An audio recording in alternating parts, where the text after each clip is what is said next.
then if you could give your testimony about your experience with Reiki.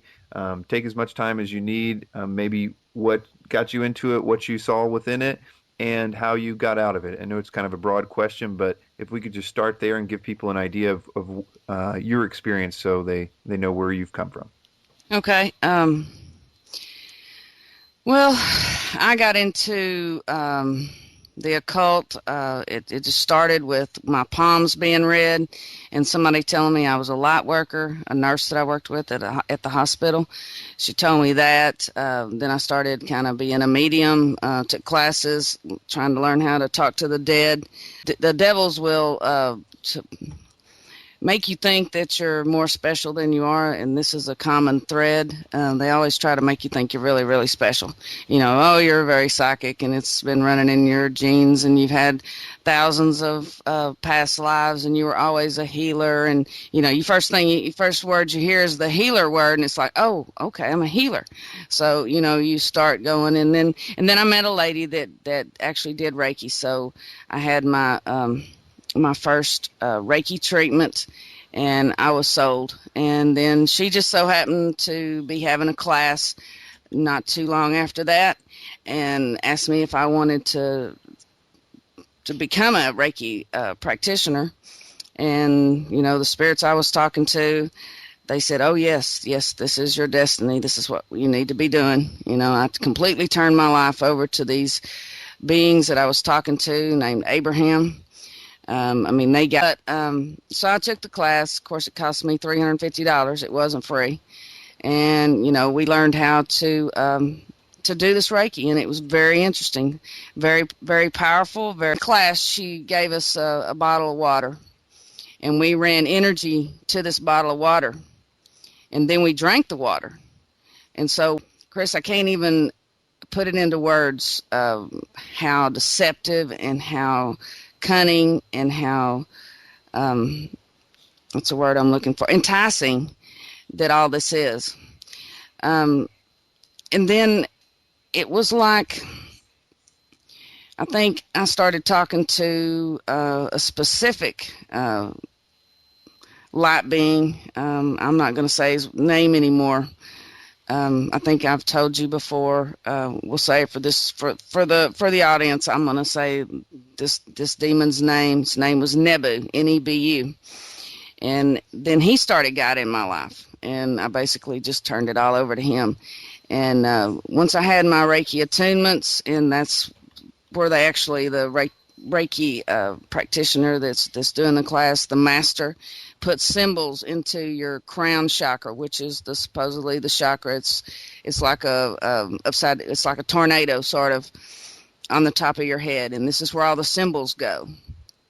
And so all these symbols were put in us, and these are permanent, supposedly. And then you're allowed to be able to channel the universal life force energy and heal people, or heal. And you can also Reiki times, like you had 12 o'clock in the daytime, somebody's having surgery, you can actually Reiki that time and send universal life force energy to that particular time, which is very strange. You can send Reiki long distances. It was thrown out the door as far as everything I learned about how to do Reiki. These demons were teaching me another way. I wasn't putting my hands, in a Reiki situation. You put both your hands together, and the energy supposedly comes through your top of your head and then down out through your hands to the recipient. Now, the person getting the Reiki treatment, and just like whenever I got it done, you feel something. You feel something going in you. I would close my eyes, and when I first started getting it done, I would see all these colors, every color of the rainbow in succession. I would see this. And you see things, you have visions of all these colors and everything. And then, later on, then I started seeing these faces, but we'll get to that in a little bit. But like I said, they pretty much threw everything out the door as far as what I learned. I was in what I was told was from these spirit beings that I was talking to. I was channeling energy straight from God, straight from the source. So I would bring my right hand up towards the sky, and then my left hand would be down to the recipient. So this was called spirit energy, and it wasn't even called Reiki. And I started doing healings on people, and people started being healed. And I started being able to just sense that somebody was sick. I would see darkness in certain parts of somebody's body. I started sensing energy. I could feel heat coming out of people's energy. But I knew it wasn't me, and I kept telling everybody, this is God doing this work. So here comes God into the picture. And I was always a believer in God. I always believed in Jesus Christ. I knew who God was. I knew who Jesus was. But that's about as far as it went. I started believing in reincarnation. People's past lives started coming into the picture. The beings would come into the room when I was doing healings on people, and they would give messages to people. People had experiences on the table when I was doing this Reiki. People levitated, me to say, because in the end, I was pulled out of everything, and I was saved. I've been redeemed, and I thank the Lord Jesus Christ for that every day. And I'm just thankful I can come on here and talk about how evil this is.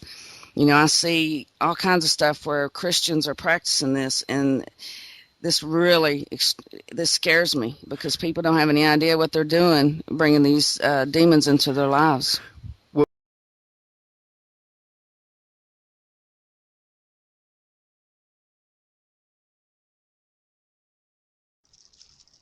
Hey everyone! I'm making this video because I want to talk about my experience with yoga. So I want to just basically say that it is not what it seems. It's extremely dangerous. I have a lot of experience in this. I was involved in high-level occult yoga for a few years, and I was doing 15 hours a day of yoga, and I was just about ready to completely give my life to this organization and go to India. And I was about ready to move to India, and I was in India, and I got hit with spiritual warfare while doing this yoga, because it opens you up to a different dimension. And I thought I was becoming enlightened, because I was feeling good. Okay, before I got hit with the spiritual warfare, I was feeling good, and that's the deception. Just because something feels good, it doesn't mean that it's coming from a good place. Satan can do healings and has done healings, and I've seen that as well. And so the deception is just so deep, it's unimaginable that it could be anything bad. I mean, it seems harmless, right? You're just doing some stretches. What's wrong with that? We seem totally wacko to even suggest otherwise. But it truly is not what it seems. And I was doing this high-level yoga, and I got hit with spiritual warfare. I got hit with physical illness, very serious, Morgellons disease. And there might be something else that is affected, because if you look at the origins and the roots of yoga, and you really go into where it's coming from, it truly is witchcraft. And as crazy as that sounds, it's crazy. It sounds like something that you'd hear just some so-called, speaking from experience, high-level experience in this. For many years I was involved, and I was a poster child for this. And I tell you that it is not what it seems. And I came back, and I was seeing images of Satan with a dragon with wings. I didn't even know what it meant. I didn't like Christians. I didn't like anything to do with Christianity, because I associated Christianity with mainstream Christianity, which is heresy, and with the Catholic Church and the Crusades, and what we see manifesting as Christian Zionism and Dominionism, which I discuss in the reference document. But I got saved, and my whole life changed. All the anger and the weird stuff that was happening, it was just got in control. I was felt with just an amazing amount of peace. And even my parents say they can see a tangible difference. Say, even if you think I'm totally whacked out crazy, yoga can't be that bad, I ask you to look further, and you can contact me, and I can tell you more details. Because truly, even if you're feeling good, it has consequences, and I would just stay away from it. It is actual witchcraft taking place, which, as crazy as it sounds, is true, and I only know from very personal experience, and I'm not the only one, so do research up onto it. I love you all. God bless. 現実を見ろ。この世は思い通りにはいかぬことばかりだ。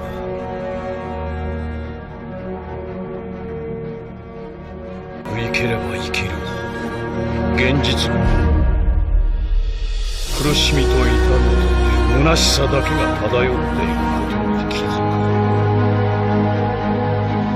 この世のすべてにおいて光が当たるところには必ず影がある。勝者という概念以上、敗者は同じくして存在する。平和を保ちたいとする利己的な意志が戦争を起こし、愛を守るために憎しみが生まれ、お前が傷ついたからこそ代わりに助かった。これらは因果関係にあり、切り離すことができる。数が少ないから黙って死ぬか。そんなバカなことねえだろ。歴史を見ろ。王家だろうが武家だろうが、いつだって数の少ない側が支配してきたはずだ。今の世界がバカに寛容すぎんだよ。ひっくり返すぞ。今度は俺たちが食いつくぞ。戦いは喧嘩じゃねえぞ。どっちかが生きてりゃそれは終わりじゃねえ。理由が必要か、戦いによ。地獄になったんじゃない。今まで勘違いをしていただけだ。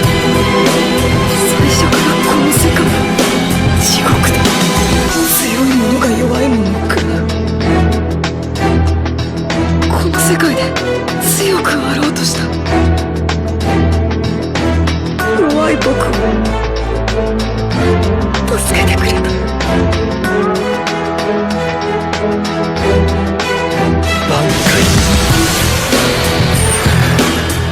全身に何百の武器を仕込んでも腹にくくった一本の槍にゃかなわねえこともある。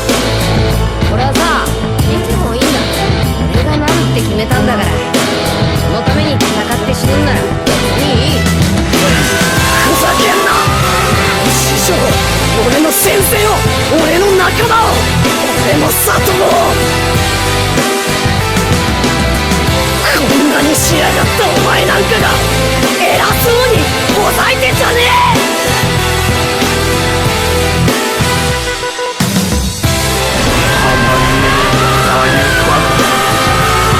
敵を決めたら死ぬまで戦うこともやめねえやつ。ああいうのを敵に回すと厄介なもんだぞ。